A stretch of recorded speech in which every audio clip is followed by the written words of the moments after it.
হাদি, ভাই আমার, তোমাকে জান্নাতি ফুলের অভিনন্দন। খুশামদিদ হে শহীদ। জান্নাতে তোমার সাথে আলিঙ্গনের তীব্র অপেক্ষায় রইলাম। হে ভাই আমার, সেখানে তোমার প্রাসাদ হবে সুপরিসর। তোমার প্রাসাদের দরজায় দর্শনার্থীর মতো দল বেঁধে দেখা করতে আসব আমরা সবাই। তুমি বলেছিলে সংগ্রামীর মৃত্যু হোক রাজপথে, নরম বিছানার নিরাপদ বালিশে নয়। কিছু কথা আল্লাহ শুনে নেন। তিনি তোমাকে গৌরব উপহার দিয়েছেন। তোমার রক্তের বিনিময়ে নির্ধারণ করেছেন এই জমিনের ইনকিলাব।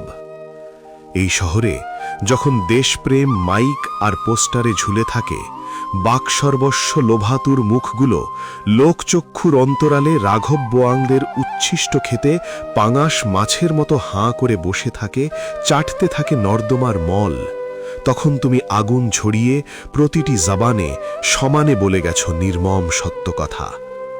কোনো রাগ ঢাক আর শব্দের প্যাচ ঘোচ ছাড়া একবারে চাছা ছোলা বাংলায় ঠিক যা বলার তা। মানুষের চাওয়াগুলো তোমার কণ্ঠে নজরুলের কবিতার মতো ঢেউ তুলেছে অনর্গল। অভিনন্দন হে আজাদির কবি।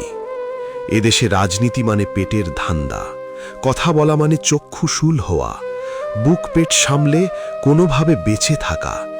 যেখানে জীবনের লক্ষ্য, তুমি উল্টো পথে হাঁটলে নবজাতক সন্তান তোমাকে আটকাতে পারেনি, বরং সেও এই প্রত্যয়িত মিছিলের সৈনিক, আগামীর বিপ্লবী হয়ে লড়াইয়ের প্রস্তুতি নিচ্ছে। হাদি, তুমি ভাগ্যবান। তোমাকে দেখতে হয়নি ক্ষমতায় পালা বদলে মানুষকে দাস বানানোর উৎসব, আর হজম করতে হচ্ছে না পঙ্গু মেরুদণ্ডহীনের ব্যর্থতার সয়লাভ।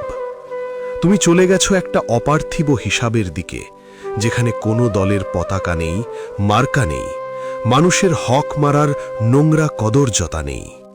তুমি জিতে নিয়েছ মুমিনের সর্বোচ্চ চাওয়া। যারা দেশপ্রেম বিক্রি করে, কেচোর মতো মাটিতে মুখ গুজে থাকে, তারা নিরাপদ থাকে। আর যারা দেশকে সত্যিকারের ভালোবাসে, সাহসী সিংহের মতো সামনে এগোয়, তারা রক্ত দেয়। কিন্তু রক্ত কখনো বৃথা যায়নি, যাবে না কখনো। তোমার খুন আবাদ করেছে লক্ষ হাদির উর্বর বীজ। এক হাদিতে যাদের বুক কাঁপত থরথর করে, অযুত সহস্র হাদির হুঙ্কার আজ তাদের নিয়তি।